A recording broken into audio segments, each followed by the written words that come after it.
নমস্কাৰ। আজি মই আপোনালোকৰ মাজলৈ যিখন কিতাপ লৈ আহিছোঁ সেই কিতাপখন হৈছে নাংফা। জুৰি বৰা বৰগোহাঁই বাইদেৱে লিখা নাংফা। নাংফা শব্দটি টাই আহোম ভাষাৰ শব্দ, যাৰ অৰ্থ হৈছে ৰাজকুঁৱৰী। এই কিতাপখন জয়মতী কুঁৱৰী দেৱীৰ ওপৰত লিখা হৈছে এখন উপন্যাস হিচাপে। আমি সকলোৱে হয়তো জয়মতী কুঁৱৰী দেৱীৰ কথা ক'ৰবাত পঢ়িছোঁ বা থুলমূলকৈ তেওঁৰ কাহিনীটো শুনিছোঁ, কিন্তু ইমান ডিটেইলছত মই ক'তো পঢ়িবলৈ পোৱা নাছিলোঁ। আৰু তাতে এখন উপন্যাসৰ ৰূপত তেওঁৰ বাল্য জীৱন, তেওঁৰ যৌৱনকাল, তেওঁৰ বোৱাৰী জীৱন আৰু তাৰপিছত তেওঁৰ যি মৃত্যুক আঁকোৱালি লৈছিল, এই গোটেইখিনি এই কিতাপখনত জয়মতী কুঁৱৰী দেৱীৰ এক জীৱন্ত ৰূপ বুলি ক'ব পাৰি এই কিতাপখনে দাঙি ধৰিবলৈ সক্ষম হৈছে। এই কিতাপখন পঢ়ি মোৰ বহুত বেছি ভাল লাগিল। এই কিতাপখন পঢ়িলে বুজা যায় যে লেখিকা জুৰি বৰা বৰগোহাঁই বাইদেৱে কিমান বেছি ৰিচাৰ্চ কৰাৰ পিছত এই কিতাপখন লিখি উলিয়াইছে। সেই সময়ৰ সামাজিক জীৱনৰ এটা জীৱন্ত ৰূপ দাঙি ধৰিবলৈ সক্ষম হৈছে। আৰু তাৰ লগতে যি লিখনি, লিখনিটি এনেকুৱা ইমান সৰল ভাষাত আৰু ইমান ইণ্টাৰেষ্টিং যে কিতাপখন এবাৰ পঢ়িলে ৰাখিবলৈ মন নাযায়। সেই সময়ত সেই সমাজত কেনেকুৱা ধৰণৰ খাদ্য প্ৰচলিত আছিলে বা কেনেধৰণৰ অলংকাৰ তেওঁলোকে পিন্ধিছিলে, কেনেকুৱা ধৰণৰ কাপোৰ কানি তেওঁলোকে পিন্ধিছিলে, সেই সকলোবোৰ কথা ইয়াতে বৰ্ণনা কৰা হৈছে। কিতাপখনৰ শেষৰ ফালে যি জয়মতী কুঁৱৰী দেৱীক শাস্তি বিহা হৈছিলে জেৰেঙা পথাৰত, এনেকুৱা লাগিব পঢ়ি থাকিলে যেন মই সঁচাই জেৰেঙা পথাৰত থিয় হৈ তেওঁক দেখি আছোঁ, জয়মতী কুঁৱৰী দেৱীক দেখি আছোঁ। ইমান বেছি জীৱন্ত ৰূপে লিখনিটো লিখা হৈছে। এই কিতাপখন পঢ়ি যি সময় আপোনালোকে এই কিতাপখনক দিব, অকল এণ্টাৰটেইনমেণ্টৰ কাৰণেই নহয়, এই কিতাপখন পঢ়াৰ পিছত আহোম বুৰঞ্জীৰ সেই সময়ৰ কথাবোৰ ইমান ধুনীয়াকৈ বুজা যায়, পঢ়ি খুব বেছি ভাল লাগে। যদিও আমি জয়মতী কুঁৱৰী দেৱীৰ কাহিনী জানো, তথাপিও এই কিতাপখন পঢ়ি যাওঁতে এনেকুৱা লাগে যেন এনেকুৱাও হৈছিলে নেকি, গদাপাণি কোঁৱৰক তেওঁ এনেকৈ লগ পাইছিলে নেকি, তেওঁলোকৰ বিবাহ কেনেকৈ হৈছিলে, তাৰপিছত তেওঁ বোৱাৰী হৈ গৈ সেইখন ঘৰত তেওঁ কেনেকুৱা এটা পৰিস্থিতি পাইছিলে। ভিডিঅ'টোৰ শেষৰ ফালে মই কিতাপখনৰ মাজৰ এটা দুটা পেৰাগ্ৰাফ আপোনালোকক পঢ়িও শুনোৱাম। এতিয়া আহোঁ কিতাপখনলৈ।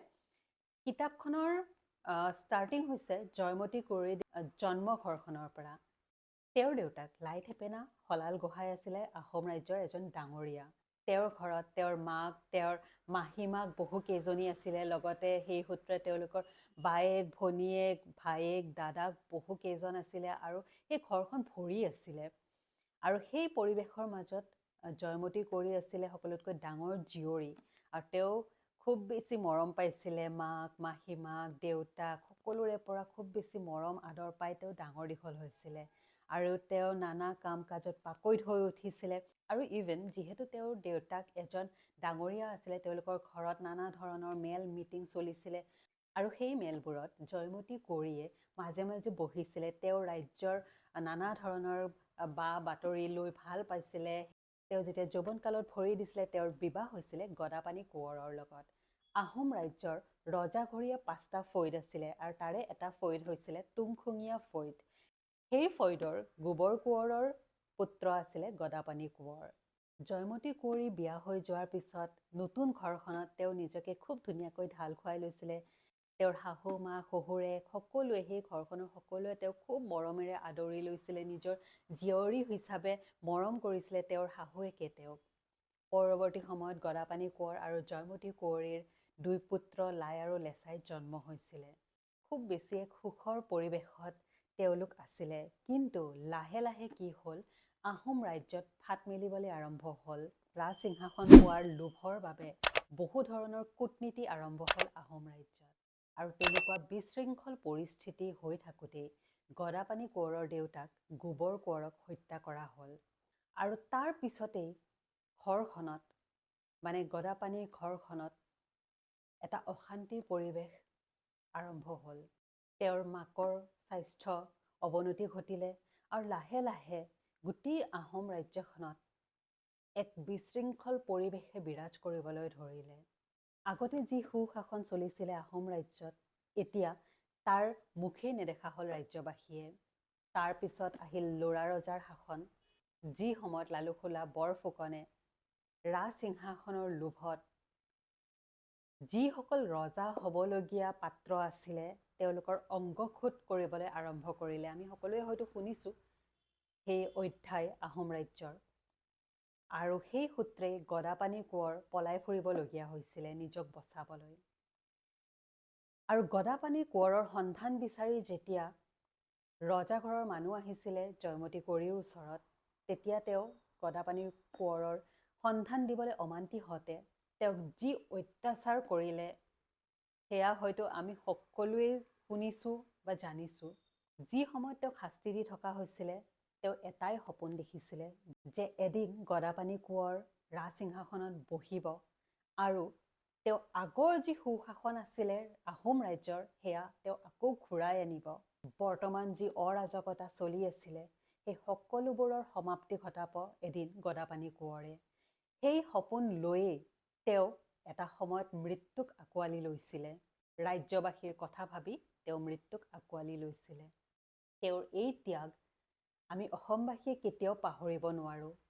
আৰু জয়মতী কোঁৱৰী দেৱীৰ এই জীৱন যাত্ৰা এই কিতাপখনত ইমান ধুনীয়াকৈ আবদ্ধ কৰাৰ বাবে জুৰি বৰা বৰগোহাঁই বাইদেউ বহুত ধন্যবাদ জনাইছোঁ। এতিয়া মই কিতাপখনৰ আৰম্ভণিৰ এটা পেৰাগ্ৰাফ পঢ়ি দিছোঁ, যেতিয়া তেওঁ তেওঁৰ জন্মস্থানত মানে জন্মঘৰত আছিলে কেনেকুৱা ধৰণৰ মৰম আদৰ তেওঁ পাইছিলে এটা সৰু পেৰাগ্ৰাফ এটা মই পঢ়ি দিছোঁ। জয়মতী লাইথেপেনাৰ বৰজী হাতত বন লগাৰ বয়স হৈছে। 7টা ল'ৰাৰ পাছৰ এই ছোৱালীজনী ঘৰখনৰ সকলোৰে মৰমৰ। লাইথেপেনাৰ হিয়াৰ আমঠু।